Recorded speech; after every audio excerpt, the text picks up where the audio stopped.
என்ன இருந்தாலும் திட்டம் போட்டு செயல்படுத்தப்படுகிற ஒரு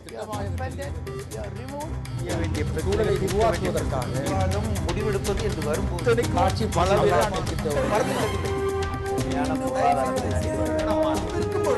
எதிர்த்து பேசிட்டு நேர்பட பேச தொடர்கிறது. திரு கருணாநிதி, அந்த சிறுவன் மருத்துவமனையில் அனுமதிக்கப்பட்ட பிறகுதான் அந்த குடும்பத்திற்கு தெரிகிறது. இது அப்பட்டமான ஒரு சட்ட மீறல் இல்லையா?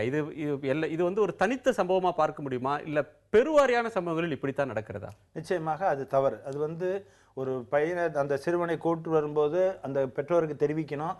ஏன்னா இது சிறுவன்கிறதுனால நிச்சயமாக அவனுடைய பெற்றோரையும் வச்சுக்கிட்டு கொஞ்சம் நல்ல சாதாரண முறையில் விசாரித்து அவனிருந்து உண்மையை வர வைக்கலாம். ஏன்னா ஒரு ஹார்ட்கோர் கிரிமினலை விட ஒரு இந்த 16 வயசு சிறுவனுங்கும் போது அவனை ஒரு வகையாக விசாரிக்கலாம். துப்பாக்கி வாயில வச்சு விசாரிக்கிறதுங்கிறது ரொம்ப எக்ஸ்ட்ரீம். அது வந்து நான் வந்து யாரும் எந்த விதத்திலே அதை நியாயம்னு கற்பிக்க சொல்லவே முடியாது. நான் சொல்றதெல்லாம் என்னன்னு கேட்டீங்க, துப்பாக்கியை வைத்து விசாரிப்பது என்பது ஒரு அத்துமீறல் அப்படின்னு வச்சுக்கிட்டீங்கன்னா கூட, இன்னொன்று அந்த சம்பந்தப்பட்ட குடும்பத்தினருக்கு தெரிவிக்காமலே இருப்பது இருக்கு இல்லையா? அது ஒரு பொதுவான போக்கா தானே இருக்கு. அதுவும் தவறுதான். என்னன்னா தன்னுடைய தொடர்ந்து இந்த பையன் நிறைய தவறு செஞ்சுட்டு இருக்கிறதுனால அவனை பத்தி நிறைய புகார் வந்ததுனால கொண்டு வந்திருந்தாங்கன்னா அவங்க உடனே ஆள் ரெக்கமெண்டேஷன் போவாங்க. இதெல்லாம் வந்து நீங்க வந்து அந்த பிராக்டிக்கலா போகும்போது சில விஷயங்களை வந்து ஓப்பனா சொல்ல முடியாது. பிராக்டிக்கலாக போகும்போது தான் தெரியும். நிறைய இடர்பாடுகள் வரும். ஒரு அக்யூஸ்டை கொண்டாந்தாக்க வர்ற ப்ரெஷர், ஏகப்பட்ட ப்ரெஷர் வரும்.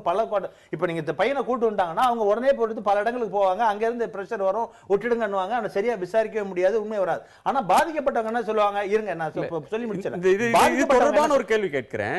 இப்போ இந்த பையனிடம் காட்டுற கடுமையை, ஒரு கரார் தன்மையை, ஒரு புகாருக்கு வந்து அழுத்தம் தருகிறார்கள். யாரோ ஒரு அரசியல்வாதியோ ஒரு அதிகாரியோ யாரோ செல்வாக்கு பெற்றவர் இதுல குறுக்கிட்டு அந்த பையனுக்கு ஆதரவாக பேசுகிறார்கள் அந்த சிறுவனுக்குன்னு வைத்துக் கொண்டால், அவர்களிடத்திலும் இதே கடுமையை போலீஸ் காட்டலாமே. ஏன் இப்படி ஒரு குற்றவாளிக்கு சாதகமாக வருகிறீர்கள், ஏன் நீங்க தலையிடுறீங்கன்னு கேட்கலாமே. அதுல என்ன தவறு இருக்கு? எல்லா விஷயத்திலும் ஒரு அப்ப என்ன அவங்க வந்து நேரடியா சொல்ல மாட்டாங்க. இப்ப இவங்க சொல்றாங்க இல்லையா, சிறுவன் தானே அவனை விட்டுடுங்கம்பாங்க.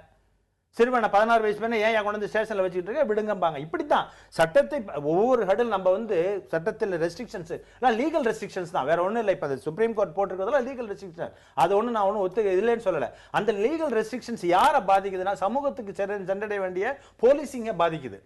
அதுன்னு தான் நான் சொல்ல வரேன். நீங்க வந்து ஒரு போலீஸ் ஆபீசரா ஒரு சீனை போய் பாத்தீங்கன்னா அந்த சீன்ல நடந்திருக்கிற அகராஜ்யங்களை பார்த்தா பிளட் பாயில் ஆகணும் அந்த போலீஸ் ஆபீசருக்கு. அப்பதான் அவன் போலீஸ் ஆபீசருக்கு ஃபிட். யார் வீட்லயே திருட்டு நடந்து போச்சு எனக்கு என்னன்னு போறவன் போலீஸ் ஆபீசர் இல்ல. வீட்டுல அவன் பொருள்கள் களைஞ்சு கிடக்கிறதும் அந்த அவங்க கிடந்து கதறதும், ஐயோ நான் சம்பாதிச்ச பொருள்லாம் போயிடுச்சுங்கிறதும், கொலை பண்ணி போட்ட இடத்துல பாடி கிடக்கிற இடத்துல போய் நிற்கும் போது அவன் பொண்டாட்டி புள்ள கதறும் போது பார்க்கும் போதும் பிளட் பாயில் ஆகணும் அந்த போலீஸ் ஆபீசருக்கு. அப்படிப்பட்டவன் அந்த அக்யூஸ்ட பிடிக்கும் போது அவனை தட்டி கொடுத்து கொண்டாந்து ஹியூமன் ரைட்லாம் வச்சு நல்லா பண்ணுவான்னு எதிர்பார்க்க முடியாது. அவனும் மீறி அவனுடைய மனிதத்தன்மை வெளிப்படும் போது தவறு செய்யறான். அதை நான் என்ன சொல்றேன், எக்ஸ்ட்ரீம் போக கூடாது, ஒரு வரம்பை மீறி போக கூடாது. உனக்கு ட்ரைனிங் கொடுத்திருக்கு, உன்னுடைய கோபங்களை மனசுக்குள்ள வச்சிருக்கணும்னு நம்ம சொல்றோம். அதையும் மீறி போறவன் தான் இந்த மாதிரி கொதிக்க வேண்டும், ஆனால் சுய கட்டுப்பாடோடு இருக்கணும். அதுக்கு தான் ட்ரைனிங் கொடுக்குறோம். உன்னுடைய கோபத்தை உன்னோட வச்சுக்க, அதை செயல்ல வந்து இன்வெஸ்டிகேஷன்ல காட்டு, அவனுக்கு தண்டனை வாங்கி கொடு, அடிக்காதன்னு நம்ம சொல்றோம். ஆனா அதையும் மீறி மனிதனா சில பேர் என்ன பண்றாங்க, கோபம் தாங்க மாட்டாம அடிச்சு இந்த மாதிரி ஒம்பள மாட்டிக்கிறாங்க. அதைத்தான் நான் சொல்றேன். அந்த மாதிரி உன்னோட கோபத்தை கண்ட்ரோல் பண்ண முடியாதவங்க இந்த மாதிரி தவறு என்று சொல்கிறீர்களா, அடிக்கிறதால சிக்கலுக்கு மாட்டிக்கொள்கிறார்கள் என்று வருந்துகிறீர்களா என்று எனக்கு புரியவில்லை.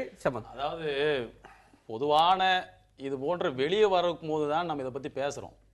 பொதுவான ஒரு நிலைப்பாடு என்பது எப்படி இருக்கிறது, அந்த நிலைப்பாட்டுக்கு தகுந்தால் போன்ற நடைமுறை செயல்பாடுகள் எப்படி காவல்துறையில் இருக்கிறது, காவல்துறையை பற்றி மக்கள் மனதில் என்ன இருக்கிறது, இது எல்லாம் ஆய்வு செய்து காவல்துறையை உண்மையிலேயே சீர்திருத்தணும், சரியான முறையில் கொண்டு போகணும், மக்களுக்கு நன்மை பயக்கக்கூடிய வகையில் காவல்துறையுடைய செயல்பாடுகளை அமைக்கணும் அப்படின்ற சிந்தனை அரசுக்கும் இருக்குமே. ஆனால் இந்த எப்படி செயல்பட வேண்டும் என்பதை ஒரு அழகான நெறிமுறைகளை வகுத்து கொண்டு போகணும். ஆனால் வந்து இன்றைக்கு இருக்கக்கூடிய இந்த சூழல்கள் சர்வ சாதாரணமாக அடிமட்டத்தில் இருக்கிறவனுக்கு ஒரு நீதி. இப்போ இதே வந்து இந்த சின்ன பையன் இவங்களுக்கு அப்பா இல்லை, யாரும் கேட்பார் இல்லை, அதனால வந்து 2 நாள் வச்சாச்சு, ஒன்றும் ஆள் வரலன்னா துப்பாக்கி எடுக்கிற அளவுக்கு போயாச்சு. இதே இவனுக்கு பின்புலம் அப்ப இருந்துருச்சுன்னு சொன்னா உடனடியாக அவன் விடுதலை செய்யப்பட்டிருப்பான். அவன் விசாரணைக்கு உட்படுத்தப்பட வேண்டிய அவசியமே இல்லை. அதான் இன்றைக்கு யதார்த்த நிலை. அதை மறந்துட்டு காவல்துறைன்னு சொன்னா அப்படியே வந்து உட்கார்ந்து திருட்டை கண்டுபிடிக்கிறது தான் அவங்களுடைய முழு நோக்கமாக எல்லா காவல்துறையும் செயல்படுதுன்னு சொன்னா யாரும் நம்ப தயாராக இல்லை. இதை வந்து நம்ம ஒட்டுமொத்தமாக ஓட்டு எடுப்பு விட்டு கூட நம்ம பார்க்கலாம். மக்களுடைய கருத்துக்களை அறிவதற்காக வேண்டி ஒட்டுமொத்தம் ஓட்டு எடுப்பு கொடுங்க. காவல்துறை நடவடிக்கை கடுமையாக விமர்சனத்துக்குள்ளாகும்.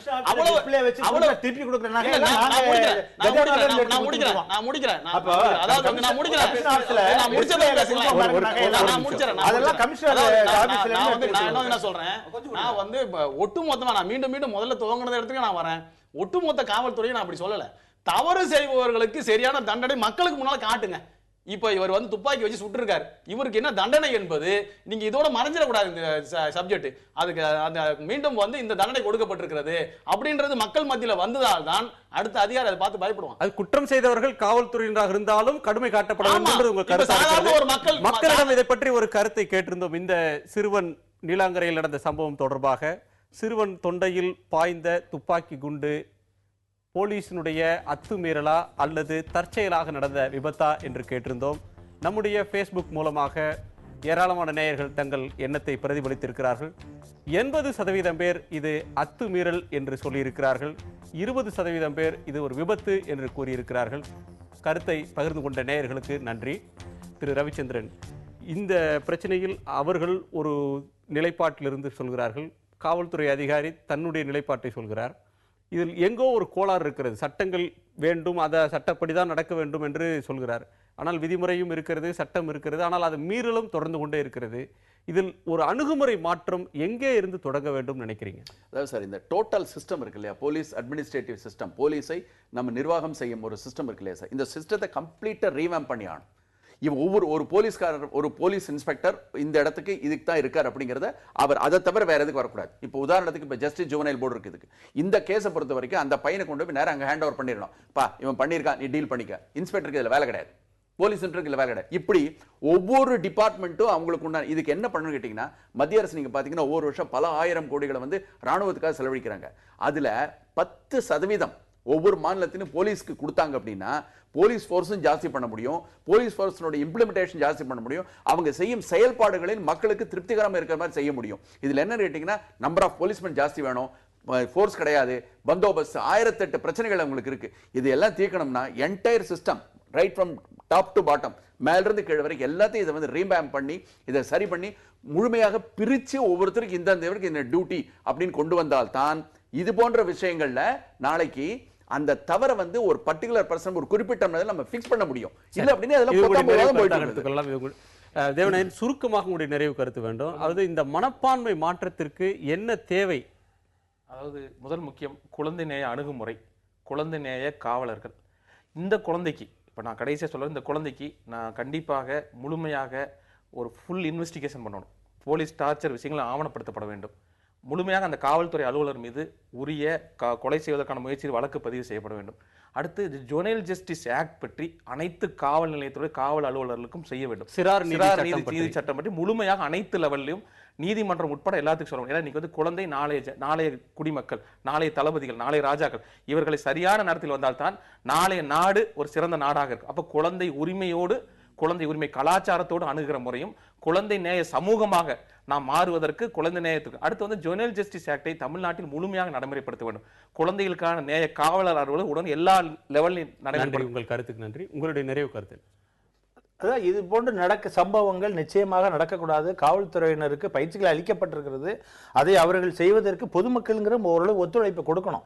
ஒரு குற்றவாளியை பிடிச்சிட்டாங்கன்னா அது அந்த எந்தவித இன்டர்ஃபரன்ஸ் இல்லாமல் அதை விசாரிக்கிறதுக்கு பொதுமக்கள் ஒத்துழைப்பு கொடுக்கணும்.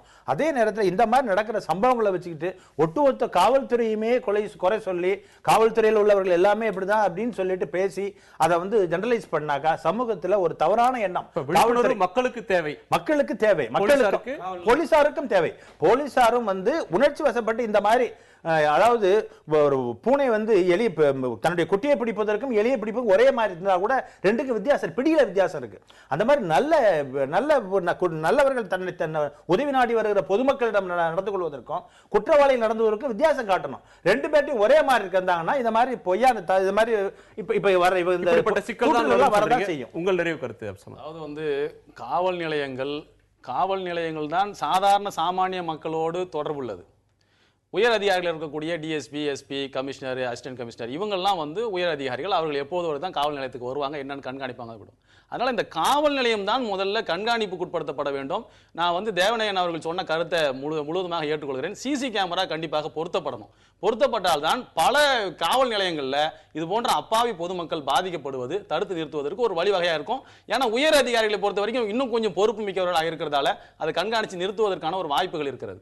அதே அடிப்படையில் இன்றைக்கு இது நடந்திருக்கக்கூடிய இந்த சம்பவத்தின் அடிப்படையில் அந்த காவல்துறை அதிகாரியை தண்டிப்பது கடுமையாக, அது சாதாரண மக்களுக்கு எப்படி சாதாரண ஒரு ஆளை கொலை செய்ய முயற்சி செய்தால் என்ன நடக்குமோ அதே வழக்கின் கீழே அவரை பதிவு செய்து அவரை கைது செய்யணும். அவருக்கு நஷ்டஈடு வழங்குவதை அவருடைய சம்பளத்தில் இருந்து அவருக்கு தர வேண்டிய பொருளாதாரத்தில் இருந்து அந்த பையனுடைய குடும்பத்தாருக்கு பொருளாதாரத்தை நஷ்டஈட்டை வழங்கி கொடுக்கணும். இதுதான் மற்றவர்களுக்கு ஒரு படிப்பனையாக அமையும். நன்றி சமது. உங்கள் நால்வருடைய கருத்துக்கும் நன்றி. காவல் நிலையங்கள் தான் எப்போதும் திறந்திருக்கக்கூடிய 24 மணி நேரமும் மக்களுக்காக திறந்திருக்கக்கூடிய நிலையங்கள். நம்முடைய அமர்வில் இனி இப்படியான ஒரு அத்துமீறல், ஒரு சிறுவனுக்கு நேர்ந்த அநீதி, இப்படியான ஒரு துயரமான செய்திகளை பேசாத ஒரு நிலையை தமிழ்நாட்டு காவல்துறை நடக்கும் அதற்கான ஒரு வித்தை இந்த உங்கள் கரிசனம் வித்திட்டிருக்குமானால் அதுவே இந்த நிகழ்ச்சிக்கு ஒரு வெற்றி என்று சொல்லலாம். உங்கள் நால்வருடைய வருகைக்கும் கருத்து பகிர்வுக்கும் நன்றி. நேயர்களே, மற்றொரு நேர்பட பேசு நிகழ்ச்சியில் சந்திக்கலாம். வணக்கம். என்ன இருந்தாலும் திட்டம் போட்டு செயல்படுத்தப்படுகிற ஒரு சூழலை உருவாக்குவதற்காக முடிவெடுப்பது என்று வரும்போது ஆட்சி பல